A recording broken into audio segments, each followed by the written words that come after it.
Hemp protein is made from the same plant that marijuana comes from. It's made from the hemp seeds. What?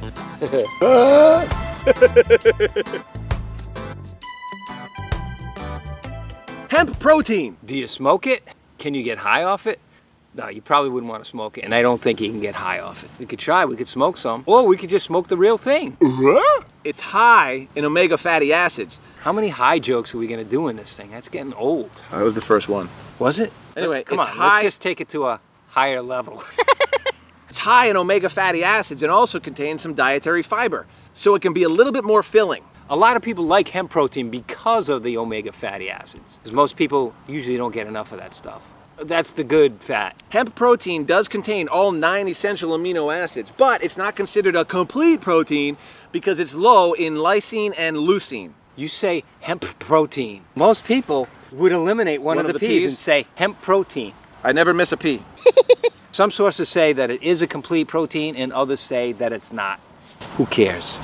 The people who are trying to research hemp protein care. Well, we just told them enough information that it's low in lysine and leucine, right? Okay, that's all you need to know. And that's why it's really not. I mean, technically, because it contains all 9 essential amino acids, it could be considered as a complete protein. A complete protein contains an adequate proportion of all 9 of the essential amino acids. Meat, eggs, fish, poultry, and dairy products are all sources of complete proteins. It's not the best for muscle building, but you can combine it with other plant-based proteins like rice or pea to round out its amino acid profile to make it more complete. That is if you're vegetarian and you want to stay away from dairy like whey or casein. Maybe a better reference for muscles would have been this instead of... Well, I am looking pretty thin these days.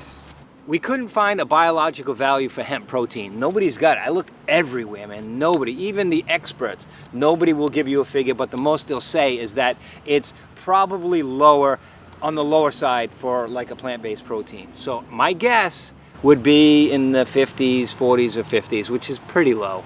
But if any of you guys out there know the biological value of hemp protein, comment in the section below. We'd appreciate that.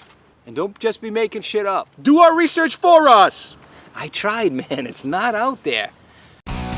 Biological value is a measure of nitrogen retained for the body's use and is expressed as a percentage of nitrogen utilized. What?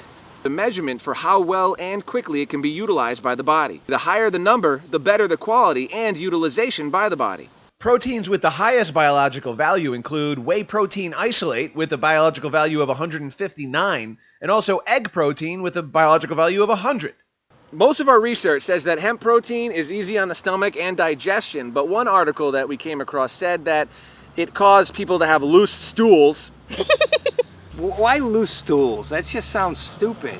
Should be like splattery shits, explosive diarrhea.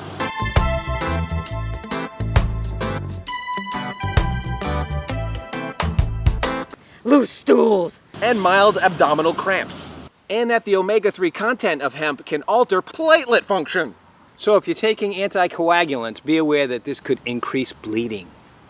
Good enough? Huh? Hemp protein is also lactose and gluten-free. Hemp protein. Hemp protein. Shemp protein. Do any of you guys know who Shemp is? I would be shocked if anybody knows who Shemp is. If you like this video so far, or our marijuana jokes, then subscribe, like, comment, blah, blah, blah, blah, blah. We are like the white retarded Hodge twins on acid. Except we're not twins. All right, well, is there anything else you wanted to say about hemp protein? Yeah, the most important thing to do